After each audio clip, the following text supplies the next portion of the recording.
여러분 안녕하십니까?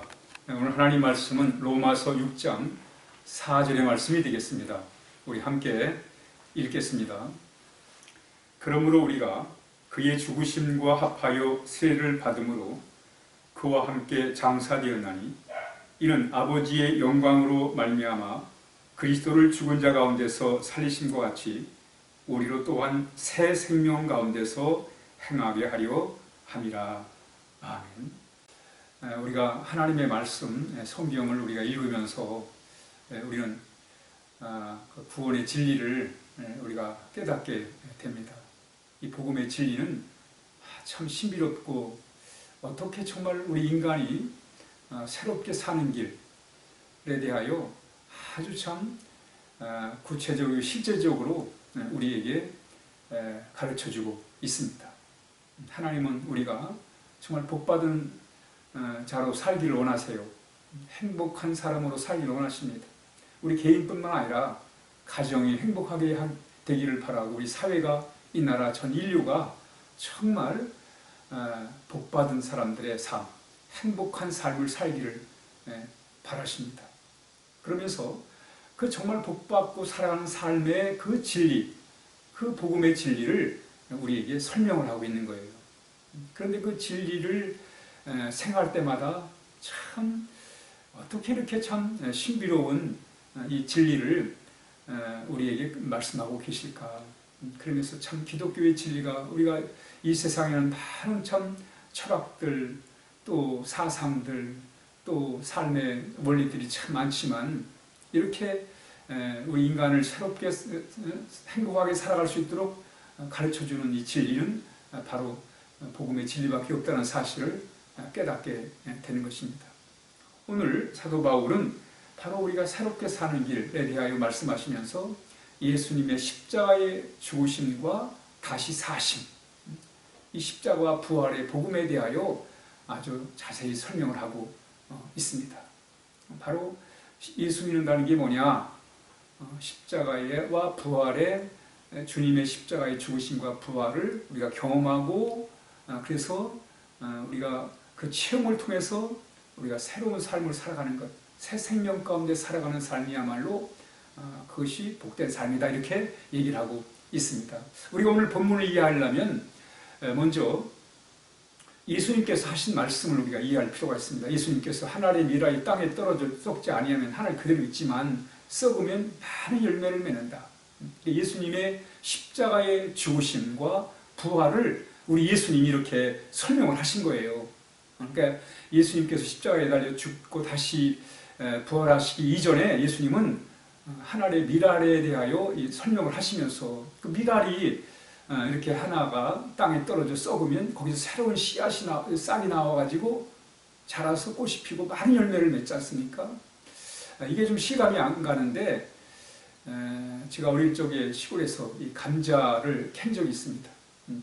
바로 이제 6월 말이나 7월 초에 되면 감자를 캐요. 감자를 캘 것 같으면 거기에 시감자가 썩어 있고 그 옆에 싹이 나가지고 그래서 뿌리가 생겨가지고 많은 감자들이 주렁주렁 참 이렇게 맺힌 모습들을 보게 됩니다. 그 볼 때마다 그 시감자가 죽어가지고 말이죠. 이렇게 거기서 새로운 싹이 나와가지고 그리고 뿌리가 생겨가지고 많은 감자를 열매를 맺게 된 거예요. 바로 그것은 시감자가 죽음으로 거기서 싹이 나가지고 거기서 새로운 뿌리들이 생기면서 많은 열매를 맺은 거예요. 새로운 싹이 났단 말이죠. 그 감자가 시감자가 죽어서 새로운 이렇게 싹이 나서 열매를 맺겠다는 거예요. 무슨 말입니까? 예수님의 십자가의 죽으심을 통해서 우리도 죄에 대하여는 죽을 때 예수님과 함께 의에 대하여 다시 사는 거예요. 새 생명 가운데 거한단 말이죠. 그러면 새로운 삶의 열매를 맺으면서 우리가 풍성한 삶을 살아갈 수 있단 말이에요. 그러니까 주님의 십자가의 이 죽으심의 사건, 그리고 우리가 그걸 믿음으로 우리가 세례를 받아서 주님과 함께 함으로 인해서 죄에 대하여는 죽고 의에 대해 다시 사는 이 신비한 놀라운 길이 뭐예요? 우리로 하여금 새 생명의 삶을 살도록 이끌어 가시는 하나님의 놀라운 구원의 선이라 말이죠. 그러니까 오늘 그 말씀을 하는 거예요. 그리스도가 그리스도를 죽은 자 가운데서 살리신 것 같이 우리로 또한 새 생명 가운데 행하게 하려 하시니라. 여러분, 우리는 예수님을 통해서 새로운 생명을 부여받는 거예요.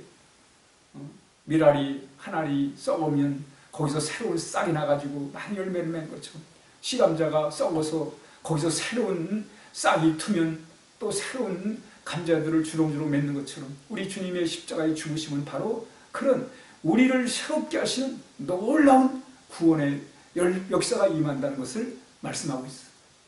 이건 참으로 신비로운 일입니다, 여러분. 우리가 예수님과 함께 죄에 대해 죽고 다시 예수님이 십자가에서 죽으신 이후에 다시 부활하신 것처럼 우리가 이 새로운 새 생명의 삶을 우리가 살아가는 것은 참으로 신비하고 놀라운 하나님의 구원의 역사예요. 우리가 새 생명 가운데 행하게 하려 하십니다. 우리는 예수님을 통해서 새 생명을 얻고 예수의 생명, 우리 새 생명을 이제 가지고 살아가는 사람들입니다. 그러면 새 생명으로 행한다는 말은 무슨 뜻이냐? 이제는 육신대로 살 것이 아니라 하나님의 성령의 인도하심을 따라 살아가는 거예요. 좀 더 구체적으로 말하면 우리는 이제 악한 길을 떠나서 이제는 선한 삶을 살아야 돼요. 그게 바로 새 생명의 삶이에요. 의로운 삶을 살아요. 불의를 따라 살던 삶이 이제는 의로운 삶을 따라 살아가는 거예요. 전에는 원망과 불평 속에 살아가던 삶이 이제는 정말 감사의 삶을 살아가는 거예요. 전에는 절망에 빠져 살던 삶이 이제는 희망을 가지고 살아가는 거예요. 전에는 우울하게 살던 삶이 이제는 기쁨의 삶을 가지고 살아가는 거예요. 바로 그것이 여러분 새 생명의 삶의 모습이란 말이죠. 오늘도 우리는 여러분 새 생명의 삶의 모습으로 우리가 살아가야 돼요. 그게 바로 하나님의 나라의 삶이에요. 새로운 나라, 하나님이 우리에게 예수님을 통해서 허락하신 새 생명의 나라, 새로운 나라. 바로 그 나라가 어떤 나라예요? 그 나라가 바로 행복한 나라입니다. 여러분, 새 생명을 가지고 산다는 것은 행복하게 살아가는 거예요. 우리 안에 선한 마음, 의로운 마음, 거룩한 마음, 진실된 마음, 감사의 마음, 이런 마음을 가지고 우리가 살아가는 것이 바로 그게 하나님의 나라의 삶이요, 그게 행복의 삶임을 오늘 본문이 우리에게 가르쳐주고 있습니다. 여러분, 오늘도 우리는 하나님의 사랑 앞에, 주님의 십자가의 사랑 앞에 감격이 있어야 돼요. 여러분, 그게 새 생명의 역사입니다. 여러분, 새 생명, 예수님으로 우리가 새 생명을 얻었다는 것은 우리의 마음에 하나님 때문에 감격해야 돼요. 감동이 있어야 돼요. 무감각하면 안 됩니다, 여러분. 하나님이 나를 사랑하신다. 하나님이 나를 지켜주신다. 하나님이 내 희망이다. 이런 생각할 때마다 가슴이 뭉클해야 돼요. 감격이 있을 뿐만 아니라 우리는 결단을 해야 돼요. 야, 내가 하나님 더 잘 믿어야지. 이게 새로운 삶의 모습이에요. 새 생명의 역사입니다. 이제 말씀에 순종하며 하나님의 인도하심을 따라 살아야지. 이제는 우리가 결심해서 끝나면 안 돼요. 감사하며 살아야 돼요. 하나님 모든 것이 하나님의 은혜이고 하나님이 없이는 내가 살아갈 수 없다는 그런 감사의 삶을 살아야 돼요. 그래서 우리는 뭐예요? 충성스럽게 살아야 돼요. 하나님께 충성해야 돼요.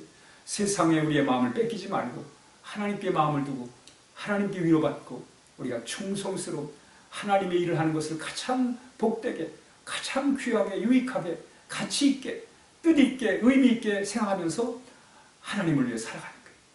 하나님께 충성을 하는, 마지막으로 우리는 하나님을 위해 헌신된 삶을 살아야 해요. 하나님께 드린, 너희는 이 세대를 본받지 말고 오직 마음을 새롭게 함으로 변화를 받으라고 했습니다.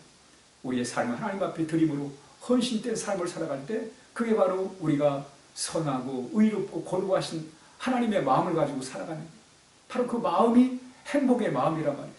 그 마음이 우리 가정을 행복하게 만들고 우리 사회를 더 건강하게 만들고 인류를 더 복되게 만드는 것입니다.